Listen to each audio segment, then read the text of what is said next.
There you go. There you go.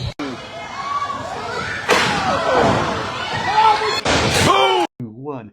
Good evening, Gulf Coast independent wrestling fans. Welcome to another fantabulous edition of the Front Row Fanatics. I'm the Gargoyle with my tag team partner, Cheech. All right, we're getting ready to review the last XIW show that took place at North Bay Haven Academy, Charter Academy, which was called Pain Has a Price #9. All right, so the Killing Fields is the site of the action, and let's go. What was the first match? First match, they did open it up with Steve Anthony, who is was the current middleweight championship, versus Bubba Shaddix. And Bubba did come away with the win and bring the belt back home where it belongs. And Steve finally did show up, and he got his ass kicked. So it was a good way to start the show out with that match right away. People were excited to see Steve get his ass kicked too. It was a pretty good crowd at this show, by the way. People brought it, and really exciting. You could feel the electricity in the air almost before the show even started, it seemed. Yes, and this feud has been building and developing over the past year, between Steve Anthony and Bubba Shaddix, and Steve Anthony using various cop-out excuses for why he didn't show up for several of his mandatory title defenses, which was really pissing Bubba off. Mm-hmm. And he was about ready to lose it, and he was willing to do everything and anything to regain that XIW middleweight title. Absolutely. And he wouldn't even let the promoter hand it to him. He wanted to earn that belt, and that he did. It was a good match. He fought hard and gave everything he had and took the gold home.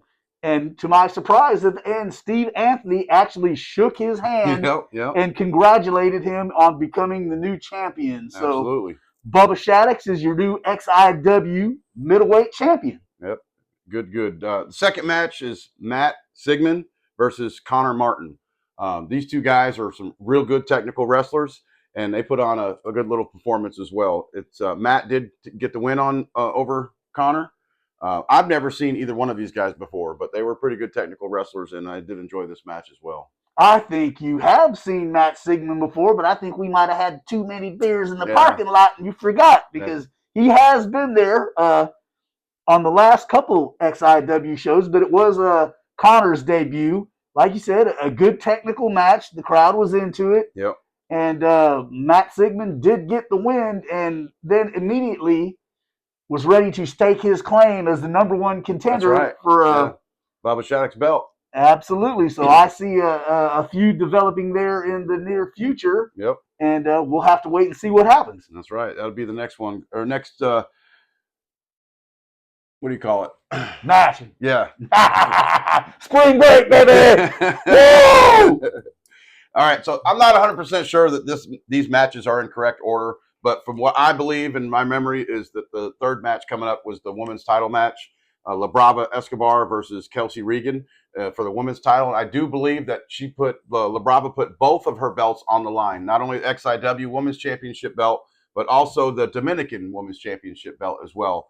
And luckily, she did come away with both of those in the end. There was no luck involved with that Queen La Brava one, and I'm rocking my new Powerpuff Girls Queen La Brava t-shirt, which is available at their merch table at the XIW shows. I highly recommend you support her and Controversial Inc. and buy their merch. Absolutely. Support the Queen of XIW. Absolutely. It was a good match, hard fought. The crowd was really into it, which at some places you'll see the women's matches do not get as much enthusiasm, so to speak. But La Brava is definitely a crowd favorite, despite the fact that she's a heel. The crowd was into it. Yep. Her matches generate a lot of excitement, and I was extremely happy to see her retain that title. Yeah, I don't know if that was her first match in general, but was there definitely her first match back at XIW for a while, because she was out, I think, with her wrist. Yeah, hand injury. But that thing is clearly healed up, and she's ready to go. So they really performed in this match. I liked it a lot.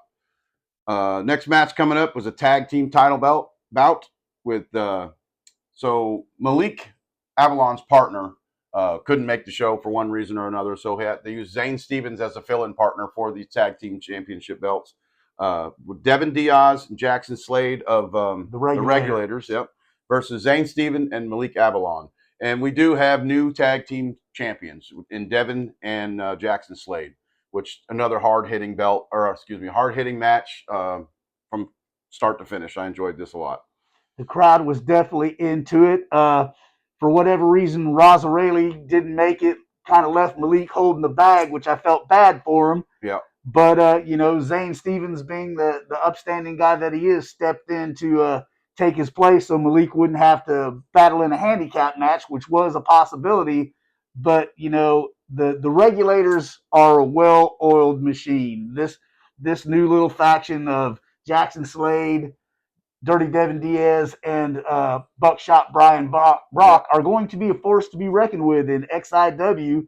And with the wily veteran John Saxon guiding them, their first match as a tag team there. They are now the new XIW tag team champions. So it's going to be interesting to see what happens in the tag team division. Yeah, because we don't really know what the direction as far as like nothing leading up to the next match to pursue this title, the tag team titles. So I'm not even sure who they're going to go up. There's options, but I just don't know where the storyline is going to go myself. So. Yeah, we have no idea who the number one contenders for the tag team belts are going to be. Could they be bringing in some new tag teams like they did at the previous show or before that? They brought in several tag teams from South Florida, which introduced a good flavor of the mix besides the XIW regulars. So I'm excited to see what's happening in the tag team division. Yeah, I'm looking forward to it as well. Excuse me. The next match after that is Brian Brock versus Romeo Cuveda. This ended up being a double DQ match. Nobody won. It broke out chaos, violence, just like we like it. And this was one of my favorite matches, if not the favorite match. Definitely two physical guys that bring a punishing style. This is not something for technical wrestling purists. These guys were in there beating the hell out of each other, and you can tell this is going to build into a serious feud here in the future for XIW between Romeo and Brian Brock, who I happen to like both of them. I've known both of them for a long time. And this bodes good for the fans of XIW because they're going to put on some quality matches. Yeah, both big guys, but they both can go. Like you wouldn't even realize that they're so big because the way they move in the ring is just amazing. I love watching them. And you see Romeo doing backflip moonsaults off the top rope, and you're like going, "Holy shit!" Look at this guy. And Brian Brock, he's a proven commodity. So I'm really looking forward to this feud developing. Absolutely, I love it. Love it. So this brings us to the main event, which was Sal Del Toro versus Salazar de la Muerte. Salazar the Executioner. Yeah, this was a good. These guys went all over the ring. They fought hard as well. Kind of got out of hand where Romeo came out with the title belt and hit Sal upside the head, and of course it ended up as a no contest as well.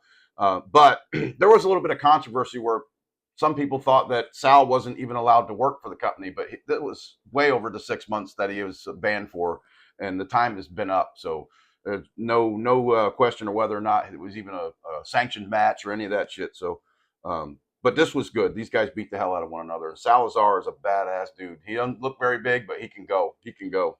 And, this also is providing a prelude to another angle, which I'm looking forward to see, because here in the past couple of shows, John Saxon and his group have been working with Yucca and Controversial Inc. To pursue their own agendas. But here now we're having a clash between the two of them with the Romeo and Brian Brock match.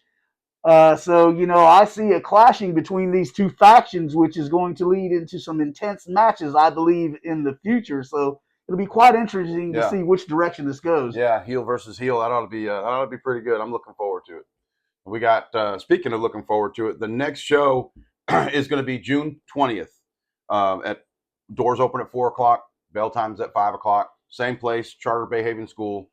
Make sure you watch the Facebook pages, ours, XIW's, in case anything changes. It's a possibility. You never know. Just keep a lookout for it. But what would you say of all these matches was your match of the night? For me, to me, this was the best show that XIW has had in quite a while, from start to finish. There wasn't a bad match on the card. I was really impressed with the way everything flowed smoothly. No glitches, no hiccups. All the matches were good. For me personally, I was loving on some Queen LaBrava. That got my match of the night with her and Kelsey Reagan. But like I said, the whole show was good. There wasn't a bad match in the bunch, and Adrian Whisper and the people at XIW are to be commended for delivering a top-notch show at this last event. Absolutely. My match of the night would have to be, like I said earlier, Brian Brock versus Romeo Quevedo. I could watch these guys several hours just go at it. It's a good stuff to watch them go. They know what they're doing. They know their way around the ring, and nonstop action and violence. I love it. I love it. One of the things I was going to say too is we had some people from the music side of the community come and watch. Bar Dad, excuse me, Mason St. Germain came and checked it out. They had a great time and loved it. Was welcome with open arms, and everybody had a great time. If you didn't go to last month's show, you need to make the next one, because you're missing out on some really good family entertainment, and they know how to do it over there at XIW. Well, I don't know so much about family entertainment, because they're a little bit on the more violent and hardcore side, but it was good to see Mason there and Bar Dad. So if you decide you like some live music, go check out the Son of Saints band here performing locally. Excellent band, good musicians, also wrestling fans. So, I mean, It's a win-win situation either way. That's right. That's right. So June 20th is the next show scheduled right now. Make sure you get it. XIW. Follow them on Facebook. Click that you're going to go so they can get an idea what the crowd's going to be like. And let's check out some wrestling. That's right. Get out there. Support XIW at the Killing Fields. Panama City's home wrestling promotion. We like it. You'll like it. Be there. When you go, buy some merch. Like I bought this new LaBrava Powerpuff shirts. Yeah, spread some love. Spend some money. These people travel, miles and miles on the road. They put their bodies out on the line. Spend some money. Show them some love. Show them how much you appreciate what they do to entertain you at the wrestling events, man. So, I spend some money. You can spend some money. Support your independent wrestlers. Support XIW. Absolutely. The next show actually is Bay Haven Brawl is what they're calling it. And again, that's June 20th. Doors open at 4 o'clock. Bell time is at 5 o'clock at the Bay Haven Charter Elementary School. And with that being said, please send us any comments, responses to anything that we say or like. You can agree with us. You can disagree with us. That's great. That's what's special about being a wrestling fan. Right. We all have our own tastes and preferences. You might not like what we like, and we might not like what you like, but that's what makes it interesting. Absolutely. So, if you got any segment ideas, put those in the comments as well, because I'd like to hear if you got any ideas that maybe we could start doing some certain segments other than just a review. We can do some stuff and put out some more content for everybody and have some fun with this. Yes, we have a few ideas kind of on the fire here, debating on whether or not which direction to go in, but we appreciate and we want the fans' input on segments, anything we can do to improve the show and make it entertaining for you. Yep. Please do not hesitate. We don't have thin skins. We won't cry if you say you don't like something we said or did. We take constructive criticism for what it is, trying to help us improve our product and help you get a handle on which shows to go see. That's right. And which wrestlers to go see. So, I mean, follow us on Instagram, Facebook, all the other YouTube, all the social apps. Yep. It's spring break. We're a little kind of so cut us some slack, man. But with that being said, until next time, we'll see you in the front row.